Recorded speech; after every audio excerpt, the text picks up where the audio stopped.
ಹಾಗೆ ಕೇಳಿದ್ದೆ ಗೊತ್ತಿಲ್ಲದೆ ನಾಗಿ ಚಲೆ ಹೆಸರೊಂದನು ಆಡಿಸುವ ಮುನ್ನವೇ ತನ್ಮಯಳಾದೆನು ತಿಳಿಯುವ ಮುನ್ನವೇ ಕಣ್ಮರೆಯಾಗಲೇ ಹೇಳು ಮರೆಯುವ ಮುನ್ನವೇ.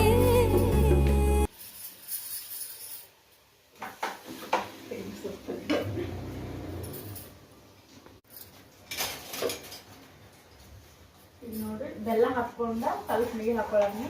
ಇದು ಬೆಲ್ಲ ಕರಗ್ಲಿ. ಇದ್ರೊಳಗೆ ಏಲಕ್ಕಿ ಹಾಕೊಳಕತ್ತೀನಿ ರೀ. ಇದ್ರೊಳಗೆ ನಾನು ಅಂದ್ರೆ ಬೆಲ್ಲೊಳಗೆ ಏಲಕ್ಕಿ ಹಾಕೊಳಕತ್ತೀನಿ.